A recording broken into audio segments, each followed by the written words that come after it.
Assalamualaikum warahmatullahi wabarakatuh. Waalaikumsalam warahmatullahi wabarakatuh. Bagaimana kabar kalian hari ini? Alhamdulillah. Anak-anak, Pak Joko hari ini akan mensosialisasikan pada kalian tentang materi dasar anti korupsi, ya. Saya yakin kalian sudah sering mendengar anti korupsi ya, ataupun mendengar korupsi, mendengar KPK. Apa itu KPK? Komisi Pemberantasan Korupsi. Pernah mendengar berita ada seorang pejabat yang ditangkap tangan oleh KPK, terus diberitakan di TV ya. Nah, kita akan membahas sekilas bagaimana materi dasar anti korupsi ini bagi kalian dari generasi muda ya. Baik, di sini perkenalkan diri. Nama saya Joko Marianto di SMA 1 Bawang, Jalan Jelamprang, Kecamatan Bawang, Kabupaten Batang. Dan nanti ada kurang lebih 10 materi anak-anak yang akan Pak Joko sampaikan atau sosialisasikan pada kalian, mulai dari dasar hukum. Jadi pemberantasan korupsi di Indonesia itu ada dasar hukumnya ya. Kemudian pengertian faktor-faktor penyebab orang itu kok bisa korupsi. Kemudian delik tindak pidana. Kemudian perbedaan gratifikasi, pernah mendengar ya? Belum. Baru sekarang ya. Pas pemerasan pernah misalnya ya. Suap. Kemudian bahaya dan dampak korupsi ini di berbagai sektor itu seperti apa dampaknya. Kemudian pengertian dan unsur-unsur biaya sosial korupsi, bagaimana strategi penanganannya biar korupsi ke depan itu tidak terjadi, begitu ya. Kemudian referensi pengukuran korupsi, integritas dan nilai-nilai anti korupsi, serta akan ada contoh referensi sebuah negara yang hampir korupsinya itu rendah gitu ya, hampir tidak ditemukan korupsi itu ada tidak nanti di dunia ini. Ternyata ada ya, ada beberapa negara yang tidak terindikasi korupsi atau indikasi korupsi sangat kecil sekali. Nanti akan kita lihat negara mana saja. Dan apakah masih ada sosok tokoh atau seseorang yang dia itu tidak korupsi? Ada seorang pejabat besar misalnya. Ada ternyata ya. Ternyata ada beberapa individu yang melegenda. Mungkin pernah dengar Bung Hatta? Ya. Bung Hatta ya. Beliau salah satu sosok individu yang anti korupsi begitu ya. Kemudian juga ada Jenderal Hukum, pernah? Ya. Pernah dengar ceritanya? Pernah ya. Ceritanya gimana Mas? Jenderal Hukum tidak mau menerima suap ya. Itu ada, dia punya rumah dinas diisi barang-barang mewah.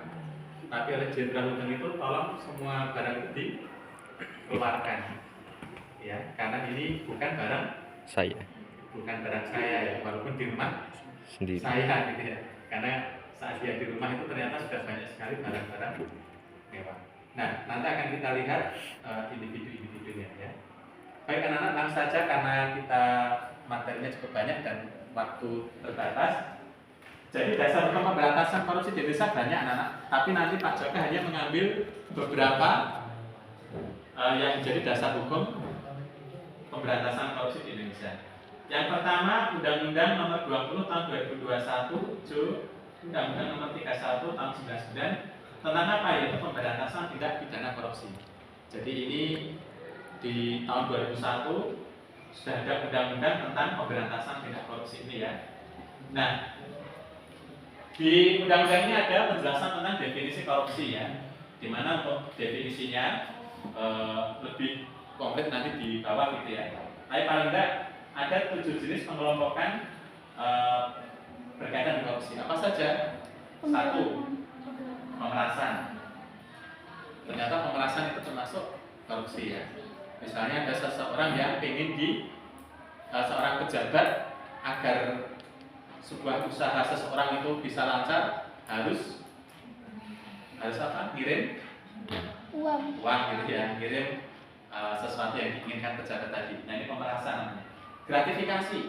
Jadi dia nggak minta apa-apa, tapi saat dia punya apa? Punya Kekuasaan. punya gawe gitu ya. Ternyata ada orang yang memberikan barang itu. Kalau Pak Jokowi dulu itu pernah diberi gitar oleh siapa? Band rock terkenal. Nah, gitarnya ini dilaporkan ke KPK karena gitar ini termasuk mungkin bagian dari gratifikasi ya. Kan dia nggak minta tapi kok diberi hadiah sebuah gitar yang sangat ya mewah begitu ya. Atau jam tangan misalnya ya. Suap. Ya, misalnya ada seorang pengusaha yang biar mudah usahanya, dia ngasih suap pada Pejabat. petugas ya, itu namanya suap. Benturan kepentingan, perbuatan curang, dan kerugian keuangan negara yang lain. Nah, ini dasar hukumnya. Ada lagi juga Undang-Undang Nomor 15 Tahun 2002. Ini tentang pencucian uang. Nah, kalau contohnya penjelasan seperti itu anak-anak. Jadi salah satu cara koruptor menyembunyikan uangnya itu dengan cara menghilangkannya dengan cara apa? Pencucian uang. Kasus yang baru saja kalian mungkin terima beritanya ya, seorang anak pejabat yang memukuli orang lain. Ya, Mario Dendi, mesti dengar ya. Awalnya dari Mario Dendi ini menghajar seseorang gitu ya, menghajar ya teman pacarnya gitu ya. Itu setelah kasus yang viral ternyata bapaknya ikut terseret gitu ya. Nah, bapaknya ini ternyata banyak sekali usaha-usaha yang terindikasi mana? Terindikasi pencucian uang. Punya apartemen, punya mobil mewah, punya usaha rumah makan mewah gitu ya. Ternyata itu untuk menyamarkan apa? Menyamarkan hasil kejahatannya. Bapaknya ini kan seorang apa? Bapaknya pejabat di dinas perpajakan ya. Nah, dia sangat kaya raya tapi dengan cara apa? Pencucian uang. Jadi uangnya disamarkan dengan cara apa? Itu tadi dengan pembelian aset-aset, punya hotel, punya apa-apa gitu ya. Itu kan uangnya nggak kelihatan. Karena kalau uangnya disimpan di rekening gimana? Curiga nggak? Perbankan. Kok uangnya sampai puluhan miliar padahal dia bekerja di perpajakan. Orang lain teman-temannya nggak sekaya itu kok dia bisa luar biasa kekayaannya. Maka cara menyamarkannya dengan apa? Ya dicuci tadi ya. Nah, terus ada juga ini undang-undang ini bukan undang-undang ya, tapi peraturan presiden. Mungkin sudah tahu ya anak bedanya undang-undang. Kalau undang-undang dan peraturan presiden tingginya siapa? Tinggian undang-undang ya. Karena undang-undang kan langsung di bawah Undang-Undang Dasar 1945 ya. Tapi peraturan presiden juga tinggi ya. Setelah itu bawahnya mungkin peraturan menteri gitu ya. Jadi ada peraturan presiden, ada peraturan menteri, ada perda, peraturan daerah ya, itu berarti di bawahnya lagi. Ini juga kaitannya dengan pemberantasan tindak pidana. Oke ya, ini contoh-contohnya saja sekian banyak peraturan hukum. Kemudian kita lanjutkan tentang pengertian. Apa sih korupsi itu anak-anak? Kita sering dengar kata korupsi dan korupsi. Secara makna kita mesti sudah tahu ya. Tapi kalau ingin disuruh menjelaskan lebih detail kadang kita agak sulit ya.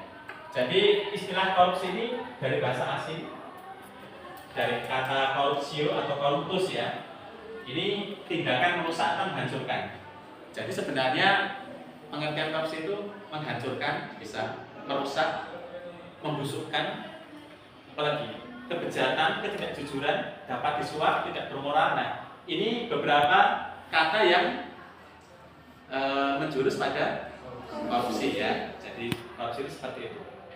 Terus KBBI, Kamus Bahasa Indonesia, korupsi adalah, nah ini lebih spesifik kalau di KBBI adalah penyelewengan, ya penyelewengan dan penyalahgunaan uang negara, ya untuk keuntungan pribadi bisa, atau untuk orang lain, atau untuk apa organisasinya misalnya ya.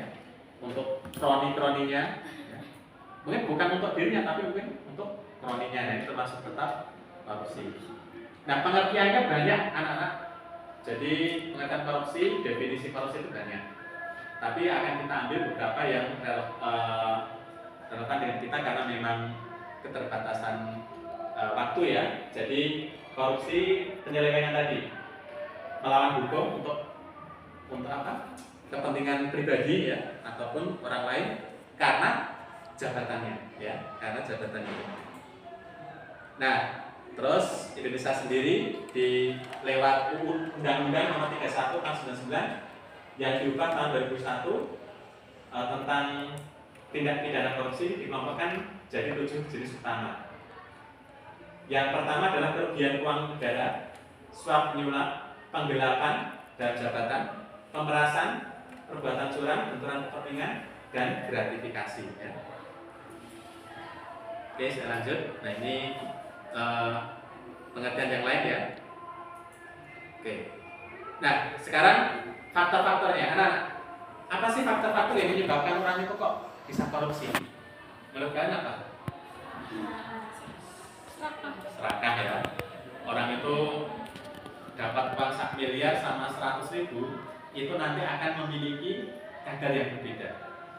Orang yang serakah dapat 1 miliar ya pinginnya 10 miliar gitu ya. Padahal dari 1 miliar ini kayak apa? Kalau kita orang biasa kan belum pernah lihat ya. Paling lihatnya cuma di YouTube atau di TV.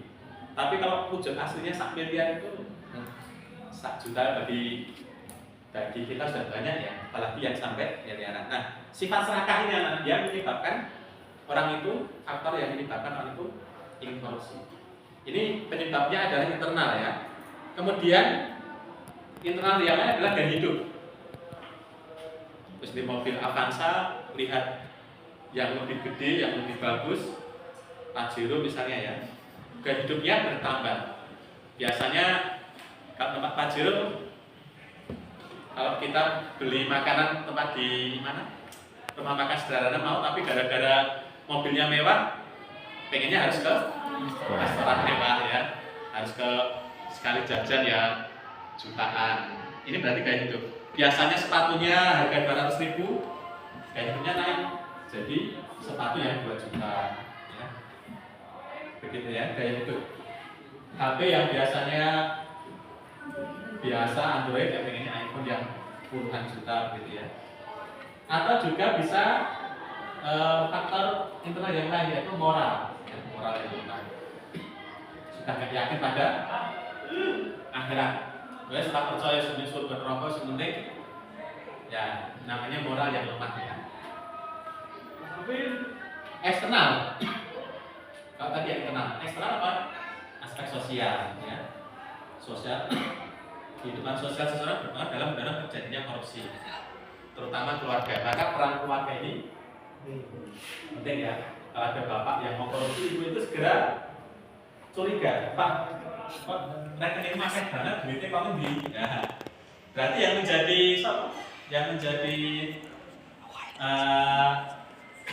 yang mengingatkan siapa? Istri. Malah jangan istri, ngomong duit akeh terus ke luar negeri, terus ya giling-giling ke tempat yang biasanya yang sudah cukup ya, akhirnya dia ke Tokyo, ke Jerman. Terus kalau dia ke Jerman, ke Tokyo, apa yang dilakukan? Disebarluaskan, pakai status, pakai media sosial ya. Bagi yang lihat gimana anak? Bangga. Keren. Kira-kira iri. Paling enggak curiga ya. Tapi kok nanti kok iso ning Jerman iki padahal kok iso sama-sama pekerjaannya sama kok iso ke sana ya. Ini aspek sosial. Politik. Nah, ini juga menyebabkan faktor ini. Kemudian teorinya anak, teori penyebab korupsi ini oleh Donald R. Tracy ya. Ini adalah dari rod itu curang ya. Triangle. Yaitu apa? Dalam teori ini anak tiga itu siapa? Triangle-nya, pressure tekanan, jadi tekanan gaya hidup, ya kan? Konconi sama lo kurang ini, dan akhirnya dia tertekan psikologisnya dan ingin mencoba untuk apa? Menyelewengkan. Atau juga opportunity, kesempatan. Jika awalnya ambil 1 juta rakonangan, sampai 10 juta nggak kelihatan, sampai 1 miliar nggak ada yang tahu. Ya, bisa nggak terjadi seperti itu? Bisa. Kesempatan. Karena nggak ada yang ngawasi gitu ya. Seseorang pejabat yang bisa diawasi orang lain, akhirnya dia kesempatan. Atau rasionalisasi ya. Nah, ini teori fraudnya ya. Fraud itu bahasa ekonominya curang ya. Saya lanjutkan, delik tindak pidana korupsi. Jadi seperti apa tindak pidana korupsi anak-anak? Yang kategori korupsi itu seperti apa? Namanya delik. Deliknya itu ada dikelompokkan jadi 30 jenis. Nah, ini deliknya. 1, menyuap. Ya. Jadi deliknya tindak pidana korupsi, menyuap pegawai negeri, memberi hadiah, akan dikasih hadiah jam tangan.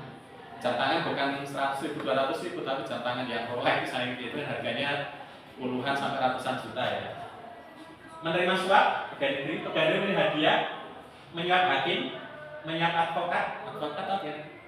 Yang di bantuan hukum gitu ya. Hakim menerima suap, advokat menerima suap, pegawai negeri dengan menghilangkan uang atau membiarkan kegelapan. Nah, ini deliknya banyak ya. Saya percepat aja ini sekilas nanti. Jadi ada 30 delik aduan, delik korupsi itu seperti apa ya. Baik, sampai ini ya, menerima barang, pegawai negeri tanah, sampai saksi yang membuka identitas pelapor. Ternyata memungkinkan ya, seperti itu ya. Baik, saya lanjut poin yang keempat. Tadi ada berapa tema? Berapa bahasan?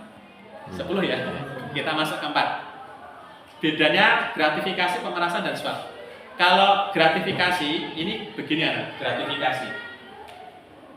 Pihak pengguna layanan memberi sesuatu kepada pemberi layanan tanpa adanya penawaran atau transaksi apapun. Jadi pejabatnya nggak minta, pihak yang mau ngasih juga istilahnya tidak ngarani begitu ya. Jadi diberikan begitu saja. Ini namanya gratifikasi. Nah, bentuknya seperti apa? Nah, ini kayak raba, diskon ya, komisi, pinjaman tanpa bunga, tiket perjalanan. Pernah tidak seorang pejabat sekelas menteri pergi umroh dan haji tidak bayar apa-apa? Yang bayari malah justru biro umrohnya. Masuk tak siapa? Logikanya kalau kita umrah haji kita bayar tidak? Tidak. Tapi pihak biro ini tidak minta bayaran, justru dia membayar. Ya malah nawari, dan itu tidak hanya menterinya, tidak hanya satu, tapi keluarga dan rombongan. Jadi banyak, mungkin 10 atau berapa yang tahun berapa itu yang kejerat gitu ya. Nah, ini perjalanan ya, fasilitas penginapan. Jadi di hotel tanpa harus bayar, yang bayari malah justru pengusahanya misalnya ya. Kalau gratifikasi sudah cukup jelas ya anak ya. Nah, kalau penyuapan gimana tadi? Penyuapan seperti ini ya. Jadi seseorang yang ingin dipermudah urusannya dengan cara memberikan sebuah tips atau suap kepada petugas negara. Kalau pemerasan justru sebaliknya ya. Sebaliknya, kalau pemerasan justru petugas negara lah yang minta pada masyarakat ya. Oke, poin yang 5, bahaya dan dampak korupsi dalam berbagai sektor ya. Jadi anak-anak, banyak sekali bahaya korupsi dan dampaknya terhadap sektor ini. Di antaranya korupsi di bidang ekonomi ya. Nanti di bidang ekonomi ini salah satunya ini inefisiensi dalam perekonomian. Jadi dampak dari sebuah korupsi di bidang ekonomi ya, sehingga tingkat transaksi di bidang ekonomi ini tinggi ya.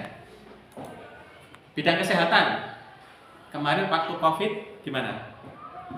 Mestinya masker dan sebagainya itu kan bisa disediakan, tapi karena anggarannya dikorupsi, waktu boomingnya virus itu masker nggak ada di pasaran. Ada itu mahal. Awal-awal itu waktu 1-2 minggu ada kok virus itu, masker di apotek itu sudah ludes. Nah, siapa yang beli itu satu box itu yang biasanya satu box biasanya harganya berapa? 1.000 misalnya gitu ya, itu bisa sampai 400.000. Dulu kalian masih SMP ya, waktu itu. Korupsi pembangunan, ya, bangun jembatan, mestinya jembatan ini sampai 3 tahun, akhirnya baru usia mestinya 10 tahun baru direhab ya, itu baru 3 tahun sudah rusak ya. Kemiskinan ya, meningkatkan kemiskinan terhadap budaya pun juga demikian. Oke, sekarang saya lanjut poin yang ke-6, pengertian dan unsur biaya sosial korupsi ya. Jadi korupsi itu ternyata ada biayanya, namanya biaya sosial. Sebagai gambaran, seorang koruptor ditahan, di penjara. Nah, yang bayar siapa waktu dia makan minum di penjara? Uang apa? Uang negara. Uang negara kan? Iya. Nah, uangnya dia itu ya diproses, nanti disita, diambil oleh negara.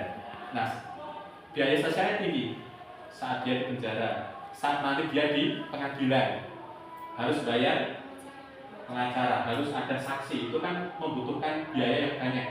Saksinya harus dihadirkan, juga butuh akomodasi kan ya, akomodasi entah makan, entah minum, entah. Kalau saksinya misalnya yang koruptornya seorang pejabat di Indonesia bagian timur, ngadilinnya di Jakarta, saksinya ada di Indonesia bagian timur, untuk menghadirkan butuh tiket pesawat. Nah, yang biaya ini adalah negara. Berarti saat seorang koruptor ini diproses di pengadilan, biayanya ya besar, artinya ya, karena ada biaya-biaya yang lain begitu ya. Nah, ini ada biaya sosial. Terus yang berikutnya strategi pemberantasan korupsi. Anak-anak, kita harus yakin bahwa korupsi ini bisa diberantas ya. Tidak hanya mengandalkan KPK, tapi juga mengandalkan peran masyarakat ya. Nah, nanti kalian yang sebagai seorang siswa perlu tahu seperti apa strategi pemberantasan korupsi. Ini ada trisula pemberantasan korupsi. Trisula itu gimana? Senjata yang ya 3 runcing itu ya. Iya, Pak. Itu senjata dalam peperangan zaman dulu. Kalau sekarang ya sudah pakainya pistol-pistol itu ya, atau senapan. Nah, trisula ini ada 3. Satu yaitu apa? Runcingnya yang pertama sula. Sula itu yang cerotok ya, sini runcing ini namanya sula ya. Kalau 3 berarti trisula. Nah, trisula ini yang pertama ini penindakan. Sula yang pertama penindakan. Jadi siapapun orangnya, terkecuali kalau dia korupsi harus ditindak. Ya, yang gede-gede kita tahu di TV-TV itu ya, yang kecil juga ada. Tapi yang sering diperlihatkan yang besar, miliaran itu ya. Ditindak, dicekal gitu ya, tak peduli orang terkenal atau tidak. Baik, kalau selama ini banyak yang di pemerintahan, orang swasta ada nggak? Pengusaha atau orang swasta? Ada ya, tetap ada ya. Tapi tidak sebanyak yang di pemerintahan. Ditindak, yang kedua dicegah. Jadi sebelum ditindak itu biasanya ada pencegahan.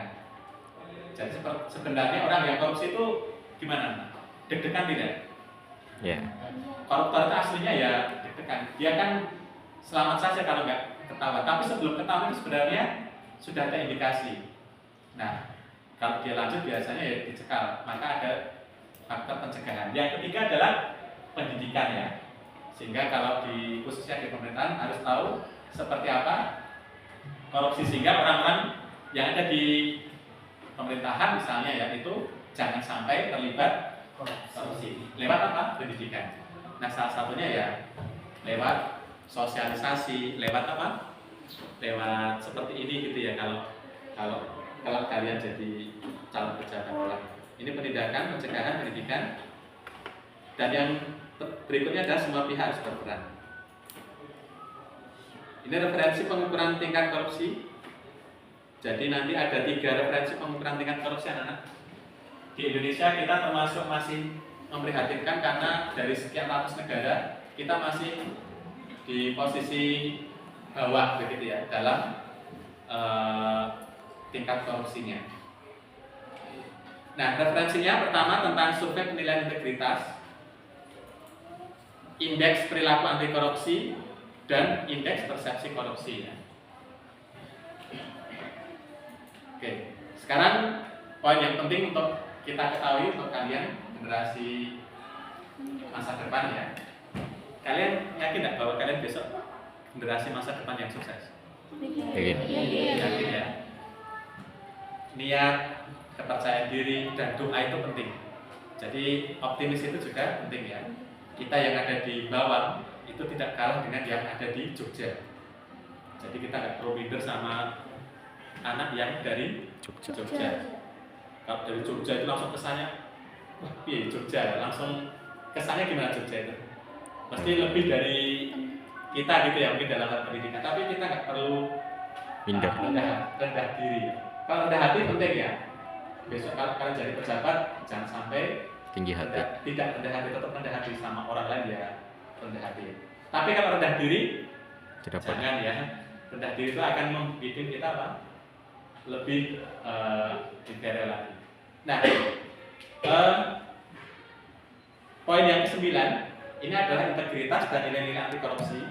Yang pertama jujur anak-anak. Jadi jujur itu pertama harus mengawali dari kita kejujuran. Dimulai dari kalian di sekolah ini ya. Tanggung jawab. Kalau konteksnya siswa tanggung jawab ya. Kalau ada tugas ya dikerjakan. Kalau ada belajar ya belajar sungguh-sungguh ya. Kalian saat ini fokus saja di belajar.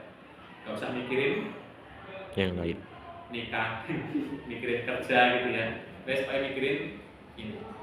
Nah, yang cowok juga demikian. Nanti yakinlah kalau orang-orang yang sudah dewasa bercerita. Sekarang kalian kan belum terlihat karena masih SMA ya. Tapi yakinlah saat kalian besok dalam tanda sukses itu semuanya itu ngikutin ya.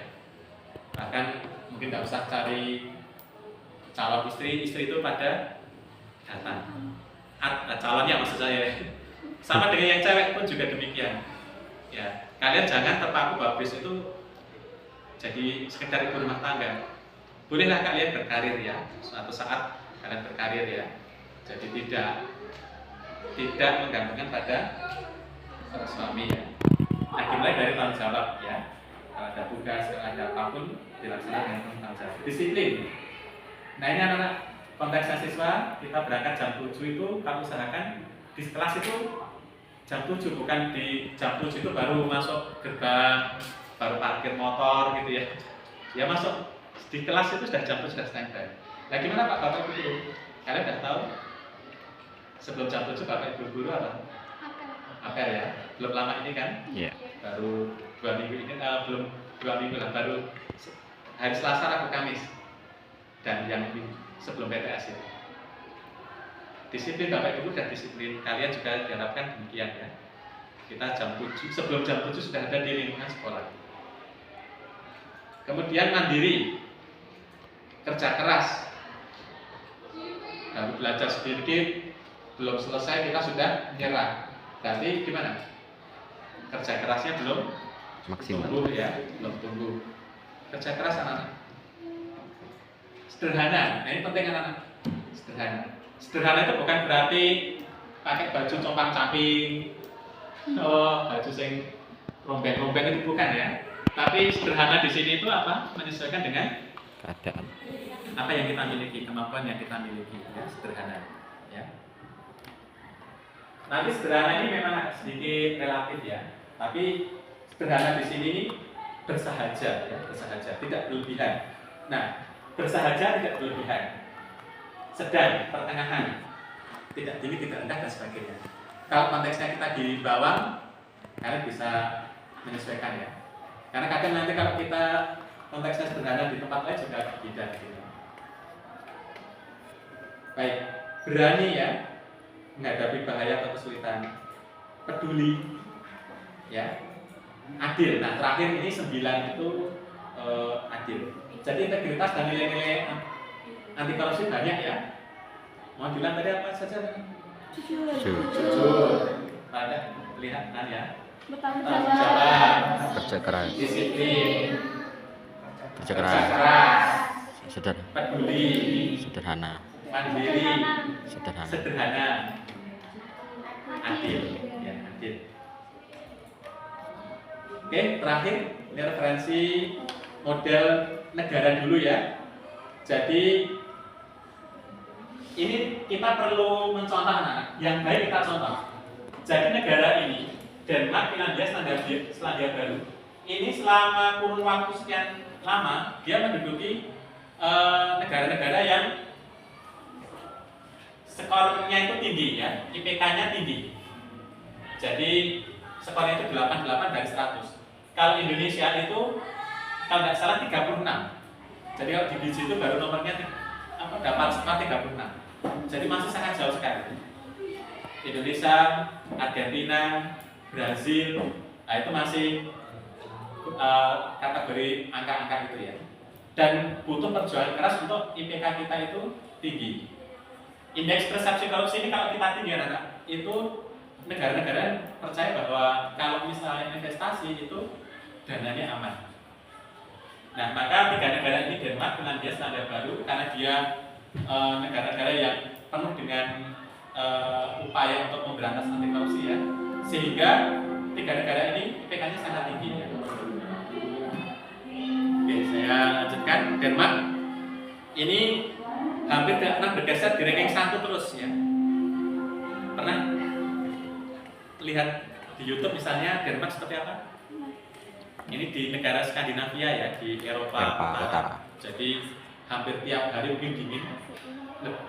Kalau Dieng sudah dingin ya, yang mungkin kayak Dieng itu jadi sering ada salju, sering ini ya. Tapi negaranya itu sangat makmur ya. Jadi dia punya undang-undang kriminal anak. Larangan menerima suap. Jadi kalau ada suap itu termasuk kriminal berat ya. Sanksinya sangat berat ya. Finlandia ya ini juga hampir nihil ya, tidak ada korupsi sama sekali, tidak ada gratifikasi, tidak ada suap. Jadi kalau misalnya